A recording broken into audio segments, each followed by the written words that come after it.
Group 3 పోస్టుల పైన కూడా దాన్ని పెంచితే ఏ రకమైన లీగల్ కాంప్లికేషన్స్ రాకుండా ఏ రకంగా ముందుకు తీసుకొని వెళ్ళాలనే ఉద్దేశంలో కూడా ఈ ప్రభుత్వం ఆలోచిస్తుంది. ఆ కోణంలో ముఖ్యమంత్రి గారు కూడా సంబంధించిన టీఎస్పీఎస్సీ చైర్మన్ గారితో కూడా డిస్కషన్స్ నడుస్తున్నాయి.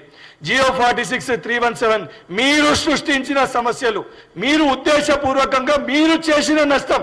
10 సంవత్సరాలు మీరు ఈ సమస్యలన్నీ సృష్టిస్తే ఆ ప్రతి సమస్యని పరిష్కరించడానికి స్టెప్ బై స్టెప్ ఎవరికి నష్టం జరగకుండా, విద్యార్థుల మధ్యలో చిచ్చు పెట్టకుండా, విద్యార్థులు ఒకరిపైన ఒకరు ఒక సెక్టర్ ఏమో పోస్ట్ పోన్ చేయాలని మరొక సెక్టర్ ఏమో పోస్ట్ పోన్ చేయొద్దని చెప్పని డిఫరెంట్ ఆఫ్ ఒపీనియన్స్ ఉన్న అందరినీ ఏకదాటిపైకి తీసుకొని వచ్చి మీరు 10 సంవత్సరాల్లో చేసిన కచరాని ఒకటొకటిగా మేము క్లీన్ చేసుకుంటూ వస్తున్నాం. ఈరోజు హాస్యాస్పదంగా ఏమనిపిస్తుందంటే హరీష్ రావు గారు బహుశా 10 సంవత్సరాల్లో ఈ అంశాలు ఎప్పుడు తెలిసి ఉండే ఆయనకి.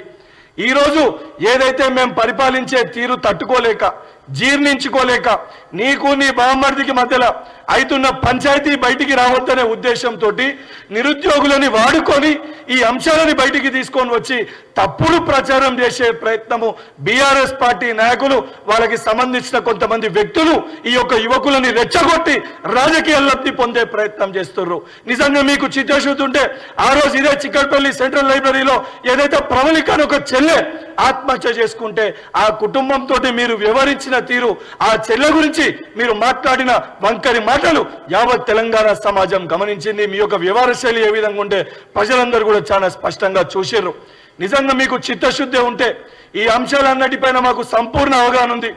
మేము చేసిన ప్రతి ఒక్క దానిపైన మేము బహిరంగ చర్చకి మేము సిద్ధంగా ఉన్నాం. 10 సంవత్సరాల్లో నేను విసిరిన ప్రశ్నలు ఈ జియో 46 తప్పిదం మీది కాకపోతే, 317 తప్పిదం మీది కాకపోతే, హారిజాంటల్ వర్టికల్ ఇష్యూ తప్పిదం మీది కాకపోతే, ఏదైతే డిఎస్సికి సంబంధించి ఏజ్కి సంబంధించి తక్కువ చేయడం తప్పిదం మీది కాకపోతే, ఇవి అన్ని అంశాలని 10 సంవత్సరాల్లో మీరెందుకు పరిష్కరించలేకపోయినరు? 10 నెలలు కాకముందే మేము ఏ రకంగా పరిష్కరించగలిగినామో కొంచెము విజ్ఞతతోటి ఆలోచించాలని చెప్పి హరీష్ రావు గారిని కోరుతున్నా. దానితో పాటు ఏదైతే సిఎంఆర్ఎఫ్కి సంబంధించి సిఎంఆర్ఎఫ్ ఇష్యూ పైన మాట్లాడుతూ 60,000 చెక్కులు ప్రింట్ అయి కేసీఆర్ ముఖం ఉందని చెప్పని దాన్ని పంచుతలేరని చెప్పి చెప్తుర్రు.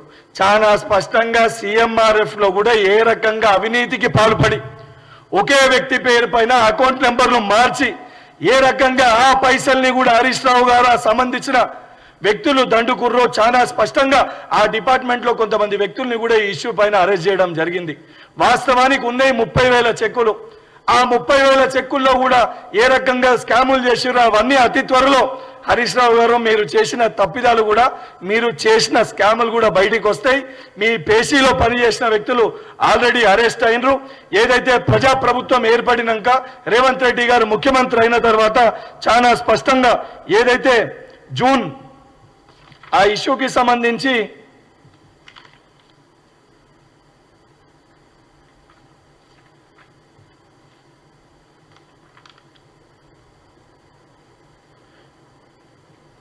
జూన్ 15th వరకు 75,000 చెక్కులు తయారైనాయి. 75,000 చెక్స్ ప్రిపేర్ అయినాయి. ఆల్రెడీ ఆ సంబంధించి 15,000 చెక్కుల్ని లబ్ధిదారులకు కూడా చేకూర్చినాము. దానితో పాటు మిగతాది కూడా ప్రాసెస్లో ఉంది. ఏదైతే మీరు స్కామ్ చేసి మీరు దోచుకుండ్రో ఆరోగ్యశ్రీ 5 లక్షలు ఉన్న ఆరోగ్యశ్రీని కూడా ఈరోజు 10 లక్షలకి పెంచిన ఘనత కాంగ్రెస్ ప్రభుత్వానిది, రేవంత్ రెడ్డి గారిది.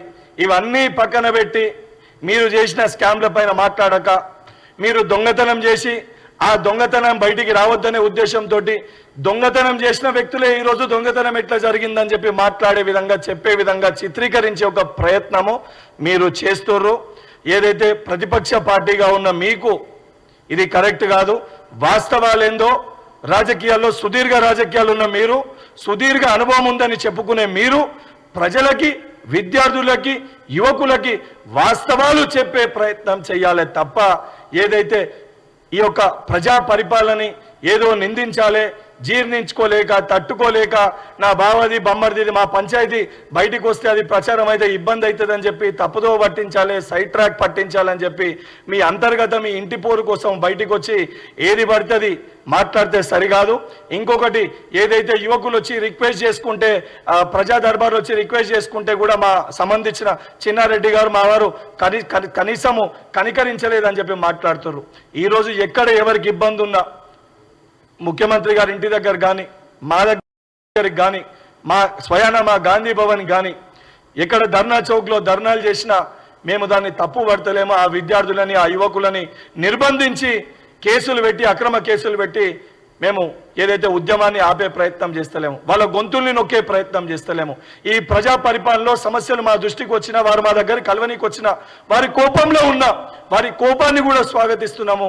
ఆ సమస్యని తీసుకుంటున్నాము, ఆ సమస్యని పరిష్కరిస్తామని చెప్పని వాళ్ళతోటి బాధ్యతగా వ్యవహరిస్తూ బాధ్యతగా వాళ్ళకి సమాధానం చెప్తూ బాధ్యతతోటి సమస్యల్ని పరిష్కరిస్తున్న ప్రభుత్వం, బాధ్యత గల ప్రభుత్వం ఈ ప్రజా ప్రభుత్వం.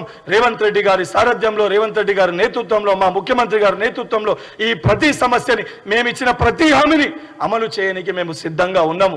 మేము చెప్పిన ప్రతి మాటకి మేము కట్టుబడి ఉన్నాము. Job calendar